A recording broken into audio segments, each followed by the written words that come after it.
Bonjour à tous les amis, ou peut-être bonsoir, selon l'heure à laquelle vous nous regardez. Bienvenue dans cette nouvelle preview Sens Tactique 2022-2023 pour la saison de Ligue 1 Uber Eats. Comme vous le savez, là, on a bien avancé. On arrive donc sur le podium. Et aujourd'hui, on va évidemment parler de l'AS Monaco. Je suis Tommy de Sens Tactique et comme à chaque fois, évidemment, je suis avec Adri. Adri, comment vas-tu pour cette preview?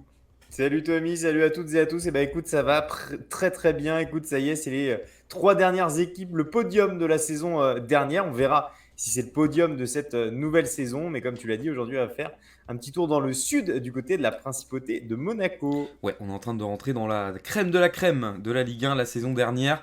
Évidemment, les amis, on vous rappelle que vous pouvez nous retrouver sur tous nos réseaux, @senstactique majuscule OS majuscule T, sur Twitter, Instagram et TikTok. Retrouvez-nous aussi évidemment sur notre Discord. D'ailleurs, la saison MPG qui va se lancer très bientôt. Il y a de l'activité sur le Discord, ça fait plaisir.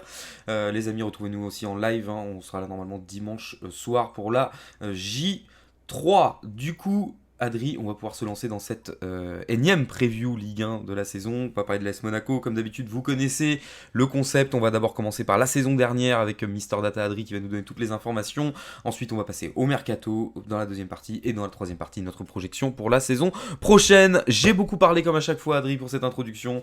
Maintenant, c'est à toi. Que peux-tu nous dire sur l'AS Monaco la saison dernière?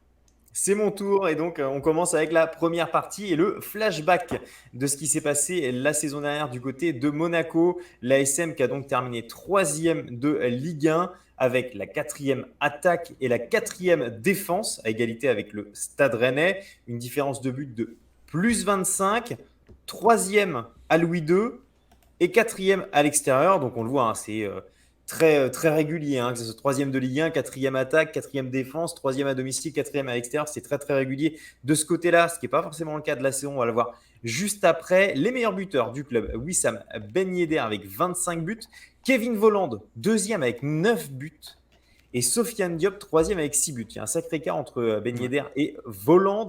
Les meilleurs passeurs, Kevin Volland, avec 9 passes décisives. Caio Henrique avec 8 passes décisives. Enfin, Wissam Ben Yedder avec 5 passes décisives. On notera justement, quand on parlait de régularité, que au niveau par contre de la saison, ce n'est pas forcément le cas.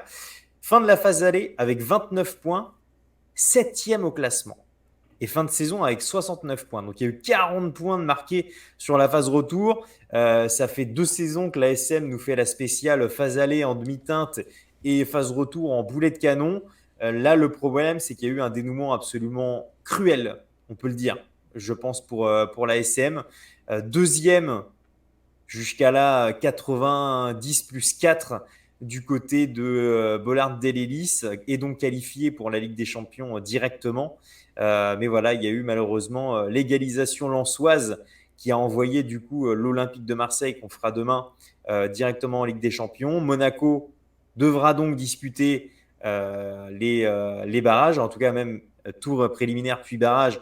Au moment où on tourne la preview, on a déjà le résultat et malheureusement, on peut déjà le dire, que la SM ne verra pas la Ligue des Champions cette année. Je notais ça aussi qu'à la J28, Monaco, c'était huitième avec 41 points. À la J28, je ne sais pas si on se rend compte que Monaco était huitième avec 41 points. Et sur les 10 derniers matchs, c'est simple, c'est 9 victoires. Et donc le match nul face à Lens lors du dernier match. Ça, c'est vraiment le scénario très cruel de la fin de saison de l'ASM. On pourra parler dans les satisfactions, enfin, mi-satisfaction, mi-déception. L'Europa League, dans le sens où il y a eu donc élimination face au Shakhtar la saison dernière. L'Europa League en groupe a été très bien géré, très bien négocié. Premier du groupe avec le PSV, la Real Sociedad et Sturm Graz, ce qui n'est pas rien quand tu sors leader de ce Mm. groupe-là, mais une élimination sans gloire en aller-retour face à Braga dans la foulée. Donc voilà, il y a eu voilà, un peu une déception de ce côté-là. Et on notera également le départ un peu inattendu, enfin sans dire que les résultats étaient exceptionnels, mais un peu inattendu quand même, je trouve, de Niko Kovac en cours de saison, même si Philippe Clément a réussi de merveilleuses choses par la suite. Mais voilà, une saison frustrante, je pense, pour la SM la saison dernière. Ouais, donc tu as été très complet hein, sur cette saison, encore une fois, merci Adri. Le fait est que, comme tu dis, 24 points pris sur 24 possibles lors du sprint final, ce qui est juste totalement fou, enfin je veux dire c'est totalement incroyable. Le départ de Niko Kovac nous avait énormément surpris, d'autant plus que si je me souviens bien, c'était à la même époque que le départ de Batles de 3 Tout à aussi, où fait. on comprenait pas trop ce qui s'était passé des deux côtés. Le départ de Kovac nous avait énormément surpris et avait surpris à peu près tout le monde, parce que c'était vraiment arrivé un peu de nulle part. Alors certes le club était 7ème et il y avait les éliminations en Europa League, et quand on connaît l'exigence d'un club... non, il n'y avait pas eu l'élimination en Europa Non, League à ils ce n'étaient pas moment-là, ils encore étaient éliminés. encore Ouais. en course, ils étaient Mm. totalement en course encore, puisqu'ils sont sortis par Braga derrière. Mais une saison où Monaco commence un petit peu à nous habituer, comme tu l'as dit très justement, c'est-à-dire un début qui patine énormément. Tu sais que c'est une équipe qui a énormément de potentiel, énormément de talent, et qui va perdre des points bêtement, qui va aller faire des erreurs. Et à ce moment-là, dans ta tête, tu te dis bon bah en fait Monaco, ça va être un gâchis, etc. Et au final, ils arrivent à revenir à chaque fois de je sais pas où. Maintenant, ce qui est un petit peu embêtant, je trouve, dans cette dynamique vis-à-vis du championnat de France, c'est ce côté on prend la pleine mesure du talent arrivé au milieu, c'est que déjà c'est dommage parce que tu te fermes des portes. On l'a vu encore cette saison puisque la porte s'est claquée sur eux à la 94e minute à Lens. Mais à côté de ça, surtout, ça donne l'impression que si tu veux, t'as pas un club qui est fondamentalement prêt pour les saisons qui suivent. Je sais pas si tu comprends ce que je veux dire. C'est-à-dire Mm. qu'à chaque fois que Monaco arrive, on l'a vu, ça fait 2 fois qu'ils se font taper en préliminaire de Champions League. Tu vois, alors que je suis désolé, mais l'AS Monaco avec le talent, l'équipe que t'as, le talent individuel et ce qu'il montre sur les fins de saison de Ligue 1 ou sur les deuxièmes parties de saison de Ligue 1, t'as largement de quoi le passer ton tour, normalement, de Ligue des Champions, tu vois. Et je pense que c'est ça qui est un petit peu dommage à Monaco depuis des années, c'est l'instabilité. Il y a beaucoup d'instabilité à Monaco. Alors ça passe dans le sportif, parce que t'as des joueurs fabuleux, tu l'as dit, Wissam Ben Yedder, juste monsieur Wissam Ben Yedder, encore une fois, la saison dernière. Si je me souviens bien, je vais peut-être dire une bêtise, là je suis pas complètement sûr, mais je crois que dans la fin de saison, il doit y avoir un match ultra important contre Brest. Je crois qu'ils doivent être menés Mhm. 2-0 à domicile. Et Ben Yedder en plante 3 je crois, ou un truc comme ça. Enfin, Oui, je vois de quoi tu parles. Il y tu a un vois quel match scénario dans marche ce mieux, genre. c'est Reims. Enfin, je sais plus quelle équipe c'était, mais On dans va tous pas te les cas, dire, mais il y a c'était, un il y scénario avait, comme voilà. ça. Ouais. Et Ben Yedder, c'est un mec qui est capable de te retourner une rencontre. Et il y a une qualité intrinsèque chez cette équipe de Monaco. Le problème, c'est qu'on a encore peut-être parfois du mal exactement à suivre où va le projet. Tu vois ce que je veux dire? C'est-à-dire qu'il y a Ouais. eu, on a beaucoup parlé du trading à Monaco sur le fait de prendre des joueurs, de les revendre, etc. Ton assise financière fait que malgré tout, tu es capable de faire ça, mais de maintenir la qualité globale de ton effectif. Mais t'as toujours un peu l'impression d'une nouvelle histoire à réécrire à chaque fois. Tu vois, on voit encore par exemple le départ de Chouameni cet été. Alors, quelque part, c'est logique, hein. Tu pars pas en grosse somme, on va en reparler pendant le mercato ensuite. Mais je trouve que Monaco, en fait, il y a tout pour faire des choses incroyables. On l'a vu notamment, c'était 2017 où ils gagnent le titre contre Paris avec un Kylian Mbappé évidemment on fire et tous les joueurs qu'il y avait à côté de ça, mais ça n'empêche pas que tu te dis qu'à Monaco, il y a quand même, tout au long d'une saison, il y a quand même sacrément du gâchis, quoi. Ouais, Et il notamment, manque. et, notamment, et notamment au départ. Et moi, je trouve ça évidemment un petit peu frustrant. Maintenant, force est de constater que si on s'arrête à la deuxième partie de saison, ce qu'a fait Monaco est juste incroyable. Ah oui, C'est oui, totalement oui, incroyable. clairement. Clairement, clairement. Et c'est vrai que il y a quand même une corrélation, je trouve, sur les deux dernières saisons sur le barrage de Ligue des Champions. Alors c'est bien pour des équipes qui aimeraient jouer avec des champions, mais tu te rends compte que c'est pas un cadeau de jouer des tours préliminaires et je trouverais ça surprenant qu'il n'y ait pas une corrélation entre le fait de faire une phase aller un peu moyenne parce que tu es obligé de commencer plus tôt ta préparation pour ces tours préliminaires, voire barrage.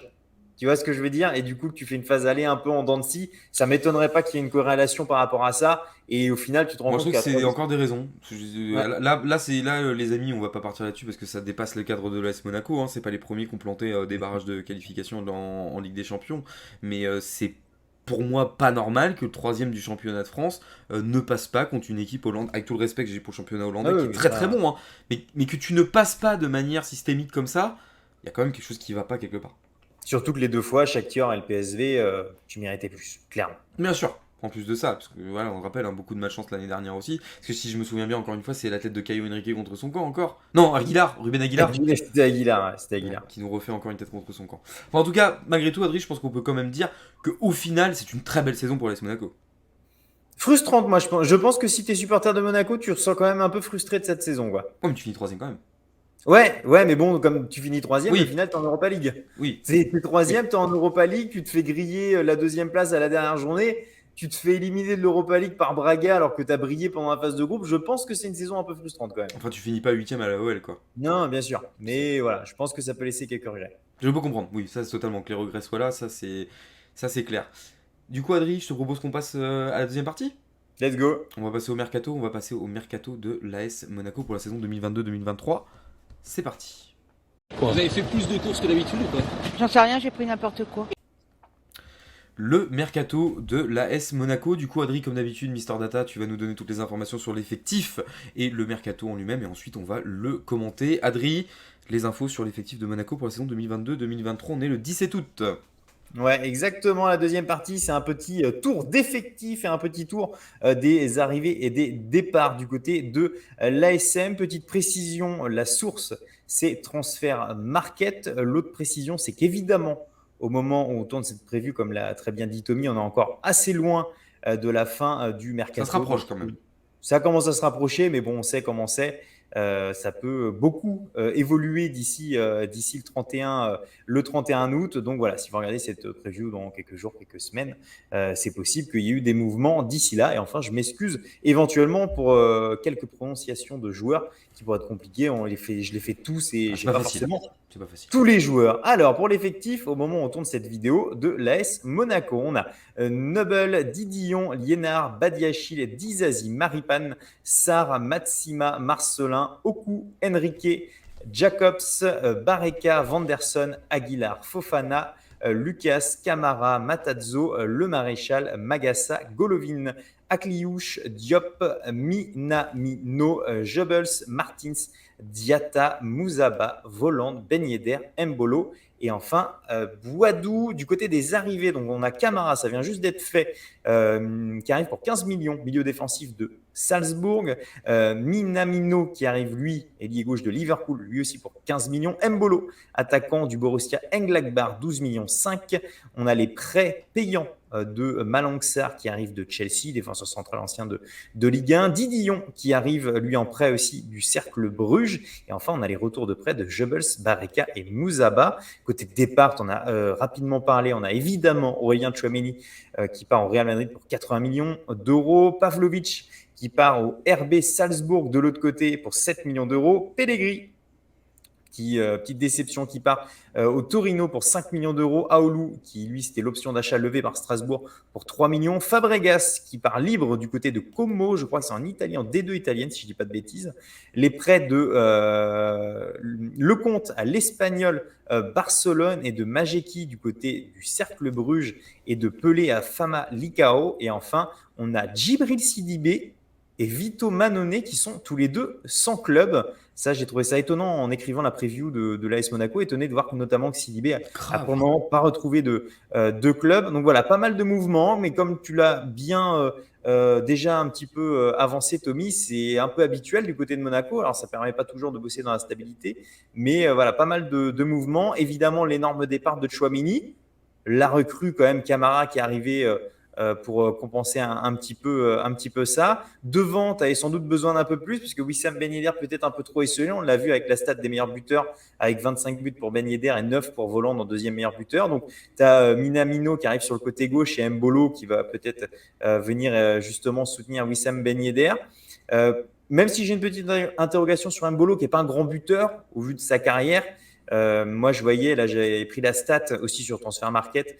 Borussia Mönchengladbach, c'est 25 buts sur 106 matchs. On ne parle pas d'un tueur devant le but non plus, quoi. Et enfin, évidemment, que sur ce mercato, il va falloir un œil avisé sur des départs et des interrogations, style Golovin, Gelson Martins ou Jean Lucas, à qui on est droit d'attendre un petit peu plus. Ouais, carrément. Le mercato, moi perso, de l'AS Monaco, bon, déjà, on peut dire une chose, c'est qu'il est il est quand même plutôt offensif, hein. C'est un Ouais. mercato qui est très offensif. Alors, Minamino, c'est arrivé pour 18 millions d'euros. Maintenant, j'attends de voir. Parce que Minamino, mine de rien, du côté de Liverpool, ça a joué un petit peu. Ça s'est pas vraiment imposé. Ça n'a pas été très très prolifique. Mais par contre, à côté de ça, il y a du talent, ça c'est une certitude, hein. Ces saisons à Salzbourg parlent pour lui, hein, et ce qu'il a fait du côté de Salzbourg parle pour lui. Moi j'ai été plus surpris, mais agréablement surpris par l'arrivée de Brelem Bolo. Brelem Bolo qui. Alors, moi je m'y attendais pas du tout, surtout qu'en plus il arrive après Minamino, donc je me suis dit que le secteur offensif était quand même assez bien pourvu. Du côté de Monaco, on a considéré que ça offrait encore un autre profit, 12 millions 5 pour l'arrivée de Brelem Bolo, mais ça a quand même tout du bon coup parce que moi je trouve que c'est un attaquant qui est quand même super intéressant. Moi je trouve qu'il a montré vraiment très belles choses du côté de l'Allemagne et que ce soit lui et Minamino, il va falloir attendre de voir, mais sur le papier ça reste intéressant. Moi je suis quand même beaucoup plus hypé bizarrement par Mbolo que par Minamino, mais bon ça après ce sera chacun ses goûts. Après il y a quand même pas eu, je trouve personnellement, de départ fou à part Aurélien Tchouaméni. Ça a été on va dire on a conservé quand même ce qu'a fait aussi de très belles choses la saison dernière en deuxième partie de saison, et ça c'est quand même intéressant, et c'est des garçons que tu as cités. Donc oui, au final je trouve que c'est un mercato très offensif. Maintenant j'attends, comme je disais, moi j'attends un petit peu plus quand même de Brelem Bolo que de Minamino, assez bizarrement malgré l'écart de prix. Mais ça reste un joueur, Minamino évidemment, qui va être à suivre et à observer, mais j'attends quand même plus de Brelem Bolo. Ouais, évidemment, on notera le départ, le tragique départ de Fabregas, qui a quand même beaucoup donné sur ces derniers mois à Monaco, qui va laisser un trou évidemment énorme. Salut. Salut mon pote. Merci l'artiste. Ah putain. Ouais, donc ouais, non, le mercato de Monaco, voilà, moi je sais pas ce que t'en penses, mais en tout cas c'est très offensif quand même. Ouais. Après, offensif, t'as les arrivées donc de Camara qui est milieu défensif, t'as Malang Sarr, t'as Didion dans les buts, t'as aussi d'autres joueurs un peu à d'autres postes qui Oui, sont mais je te parle renforcés. dans ce qui compte en termes de. Mais Enfin, tout ouais, compte, bien mais je sûr. veux dire dans les investissements, je te parle. Bien sûr, bien sûr. Ouais, dans les investissements, ouais, t'as Camara quoi, qui vient d'arriver de Salzbourg, Ouais. vraiment dans les gros investissements à 15 millions. Bon, là, c'est du poste pour Chouameni. Après, je trouve pas ça incohérent d'aller chercher plutôt devant, parce que derrière, tu as encore du beau monde. Hein, tu as du Badiachil, du Dizazi. Ça reste pour moi des joueurs qui doivent confirmer pour aller plus haut. Donc, voilà, tu prends Malang Sarr, ce qui est pas, en plus, qui est un prêt, donc c'est pas inintéressant pour peut-être doubler les postes. Mais ouais, devant, quand tu vois que tu as Ben Yedder à 25 buts et Voland derrière à 9 buts, moi, Ouais, tu dis je que c'est trouve que pas. Ouais. c'est cohérent de la part de Monaco d'aller chercher des solutions offensives. Ouais. Et du coup, solutions offensives qui vont peut-être permettre à Monaco d'aller loin la saison prochaine. Du Voilà. coup, je te propose qu'on parte sur les projections, si ça te va. Allez, les amis, on Allez, va partir sur les projections pour la saison 2022-2023 de l'AS Monaco. C'est parti. Muscle ton jeu, Robert. Si tu muscles pas ton jeu, fais attention. Je t'assure, tu vas voir. Tu vas avoir des déconvenus parce que t'es trop gentil. Du coup, Adrien, notre projection va évidemment commencer par le calendrier, les prochains matchs et les matchs passés, puisqu'on, comme vous le savez, on a passé la deuxième journée de Ligue 1. Comment ça se passe? Quel calendrier pour l'AS Monaco, Adrien? alors, c'était donc une première journée du côté de Strasbourg à la Méno avec une victoire 2-1 en terre alsacienne. Il y a eu ensuite la réception de Rennes avec un match nul 1-1 à Louis II. La troisième journée, ça sera la réception du Racing Club de Lens. Et la quatrième journée, ça sera un déplacement au Parc des Princes à Paris. Donc autant dire que même si c'est Monaco, le calendrier de l'ASM, le déplacement à Strasbourg, la réception de Rennes, la réception de Lens et le Ah, t'as du déplacement à sport, hein. Paris, les 4 premières journées, c'était pas cadeau pour l'ASM. Non, c'est clair, t'as du sport et moi je suis très curieux de voir justement les matchs contre Lens et contre Paris, parce qu'on se rappelle, mine de rien, que l'année dernière, bon alors attention, hein, c'était encore autre chose, c'était en sortie d'élimination contre le Real, mais ils avaient quand même 3-0 à Paris, hein, faut se rappeler, l'année dernière, l'AS Monaco, donc on va voir ce que ça va donner, mais ouais, calendrier chargé hein, pour l'AS Monaco en ce début de saison. Clairement. Et voilà, on a déjà vu, sans rentrer dans les détails, puis parce que c'est les débuts de championnat et que ça veut tout et rien dire, intéressant ce qu'a fait Monaco à Strasbourg et en infériorité numérique, 75 minutes face à Rennes qui accroche le nul. Donc, Donc ils ont eu beaucoup d'occasions. Monaco, ouais, qui commence l'année pas mal. Franchement, comparé, même s'il n'y a que 2 journées, encore une fois, on va prendre du recul, ça commence de façon intéressante. Ouais, exactement. Et du coup, Adrien, toi, comment tu vois le déroulé? Qu'est-ce que t'attends, toi, plutôt, pour cette saison de l'AS Monaco? Et ben, je l'ai renoté, hein, malheureusement déjà éliminé de la course à la Ligue des Champions, évidemment. Du coup, ça sera l'Europa League. Objectif faire mieux que la saison dernière, donc c'est-à-dire sortir des poules et aller. Est-ce que Monaco, taillé comme est Monaco, est-ce qu'on peut pas viser un dernier carré pour l'ASM? Franchement, moi, je veux y croire. Je pense que l'ASM a largement les capacités au moins d'un quart de finale et pourquoi pas rêver à un dernier carré pour l'ASM. Encore une fois, ils étaient sortis avec la Real Sociedad et le PSV l'année dernière de poule. Donc, je vois pas pourquoi Monaco ne pourrait pas s'offrir un beau parcours. Moi, ce que j'espère, c'est une phase allée. Une phase allée, tout simplement, parce que ça fait Mais 2 ans. surtout qu'en plus, là, il y a 2 mois, un mois et demi sans compétition en plus. Hein. C'est ça. Donc, j'espère vraiment une phase allée parce que je me dis sincèrement que si Monaco arrivait à mieux négocier ses phases allées, parce que là, on parle pas de mal les négocier, on parle de 7e à la mi-saison et l'année dernière, je crois que c'était même encore pire. Donc, tu vois, c'est même pas mal les négocier, c'est très mal les négocier. Tu vois, c'est pas comme si tu étais, je sais pas moi, 4e, tu vois, Oui, à c'est la ça, au mi-saison. contact, quoi.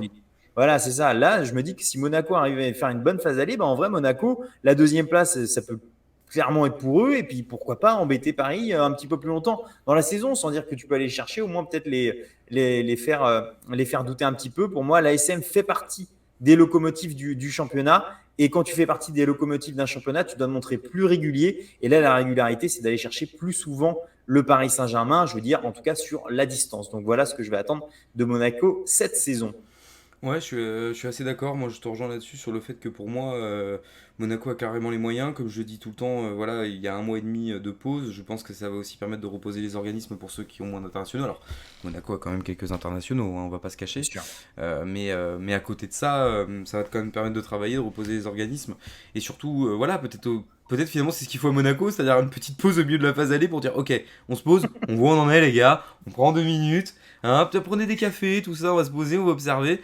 Et ouais, non, voilà, je pense que ça va être une vraie occasion pour Monaco de faire quelque chose cette saison. Et comme tu le dis, il faut que ça accélère. Voilà, il faut qu'ils prennent pleine possession de leurs moyens le plus rapidement possible. Et si c'est le cas, attention, parce que c'est une équipe qui peut faire extrêmement mal. Et comme tu peux le dire, comme tu le dis, qui peut potentiellement suivre le Paris Saint-Germain. Mais c'est vrai que c'est trop dommage comme ça de tout le temps partir à la marque Rakil de super loin et y arriver. Mais bon, ça va pas tout le temps passer, quoi. Et moi, je pense que Monaco est destiné à faire beaucoup mieux. Voilà, il y a évidemment beaucoup de talent pour faire beaucoup mieux. Exactement. Et on rappelle aussi que peut-être que cette saison, en plus, ça sera pas forcément comme l'année dernière, puisque ça fait quand même 2 ans que Monaco profite aussi, on va dire, de poursuivants pour les places européennes, etc., qui se regardent un peu. Donc Ouais, bien ça sûr. permet à Monaco aussi de remonter. Attention, parce que si le train allait plus vite devant, c'est pas dit forcément que Monaco aurait réussi à Bien sûr. revenir aussi. Bien sûr, bien Du sûr. coup, on va passer au joueur à suivre. Quel est ton joueur à suivre, Adri? Et puis là, en plus, c'est bien, parce que on va bien réussir à trouver un différent quand même. Eh ben écoute, moi c'est Sofiane Diop, Ah, mon joueur à d'accord. suivre, parce que il y a beaucoup de talent évidemment chez ce jeune joueur. Il fait une bonne saison l'année dernière. Ça fait 2 années de suite qu'il est à plus de 30 matchs en championnat, sans compter les autres compétitions, hein, juste en Ligue 1. Moi, la question que je me pose, c'est est-ce qu'il peut devenir plus important dans l'effectif? Parce que je pense qu'on est tous OK pour voir que ce joueur-là a beaucoup de talent, etc. Mais est-ce qu'il peut apporter plus? Tout simplement en termes de statistiques, en termes d'importance sur le terrain, est-ce qu'il peut s'imposer comme un joueur vraiment avec de l'importance dans un effectif comme l'AS Monaco? C'est la question. Il brille par intermittence. Après, il est encore jeune. Hein. Je sais pas parce qu'il réussit pas cette année que tout de suite on va dire oh, c'est un gâchis. Non, c'est pas ce que je veux dire. Mais est-ce que Sofiane Diop, au vu du talent qu'il a, est-ce qu'il peut prendre dans un club comme l'AS Monaco, est-ce qu'il peut prendre plus d'importance, que ce soit en termes de statistiques, d'apport, de régularité aussi, évidemment. Donc voilà, moi, c'est mon interrogation et je vais suivre Sofiane Diop. Très bien. Eh ben écoute, moi de mon côté, ça paraît, on va dire, au moins pour rentrer dans l'évidence, j'ai envie de suivre malgré tout Minamino, malgré ce que j'ai pu dire tout à l'heure vis-à-vis d'Embolo, etc. Parce que c'est quand même le plus gros transfert, 18 millions, et puis que c'est un ancien joueur de Liverpool, et que c'est toujours très intéressant de voir des joueurs comme ça débarquer dans le championnat, et surtout de voir comment il va pouvoir s'adapter à cette Ligue 1. Alors moi, il y a aussi Brel Mbolo, mais bon. Je veux dire Minamino pour le côté sensationnel du transfert et parce que j'ai envie de le suivre. Et sinon, tu parlais de Sofiane Diop, mais si je dois suivre un joueur de la saison d'avant qui, selon moi, on n'en parle pas assez, c'est Golovin, justement qui pour Hmm. moi est un joueur délicieux et dont on mériterait de parler un petit peu plus dans tous ces talents bruts qu'il peut y Il avoir. y a beaucoup de joueurs à suivre du côté de l'ASM et évidemment, dites-nous qui c'est que vous allez suivre du côté de Louis II la saison prochaine. Ouais, et du coup, attends, on va pouvoir passer au classement. Quel est ton classement pour l'AS Monaco la saison prochaine? Ça y est, c'est le point classement comme d'habitude. La petite note avant de commencer ce point prono. En général, on ne sera peut-être pas à la hauteur de vos espérances en termes de classement, puisque, comme je le répète à chaque fois, c'est le propre même d'un supporter, c'est d'espérer le meilleur. Nous, on essaye de faire un petit pas de recul et de faire ça de façon le plus pragmatique possible à notre échelle. Donc voilà, on ne sera peut-être pas à la hauteur de vos espérances. Moi, Monaco, la saison prochaine, c'est le dauphin du Paris Saint-Germain, Comme deuxième moi. du classement. Je pense que malgré la perte de Chouameni, voilà, il y a eu une très bonne recrue avec Camara qui est arrivé. Il y a beaucoup trop de talent dans cet effectif. Je suis convaincu, c'est évidemment un peu le fil rouge de cette preview, que si tu montes plus de régularité et si tu arrives à tout simplement gérer juste de façon convenable ta face allée, tu as largement moyen d'être tranquillement deuxième, honnêtement, quand on voit ce qu'ils ont fait et comment ils ont terminé la saison dernière. Donc ouais, je pense que Monaco peut être celui qui sera derrière le Paris Saint-Germain et pourquoi pas l'embêter un petit peu plus longtemps. Et bien sûr, comme pour tous les clubs qualifiés les clubs français qualifiés en Europe. On va espérer un beau parcours de l'ASM en Europa League, du coup. Exactement. Bah écoute, moi dauphin comme toi, tout simplement pour la raison simple, c'est que ça fait 2 ans que l'AS Monaco fait des saisons mi-figue mi-raisin, mais le truc c'est qu'ils arrivent quand même à toujours terminer sur le podium.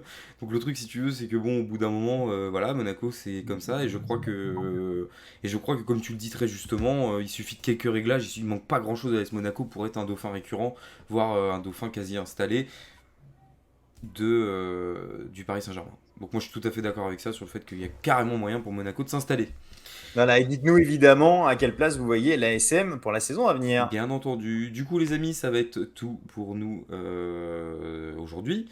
Merci à tous de nous avoir suivis encore une fois pour cette preview. Beaucoup de retours autour des previews, ça nous fait très plaisir. N'hésitez pas d'ailleurs à nous le donner, n'hésitez pas à partager sur tous nos réseaux. Les liens disponibles en bas si vous ne suivez pas déjà. Merci Adri de m'avoir rejoint encore une fois pour cette nouvelle vidéo. Je vais te laisser le mot de la fin, comme à chaque fois.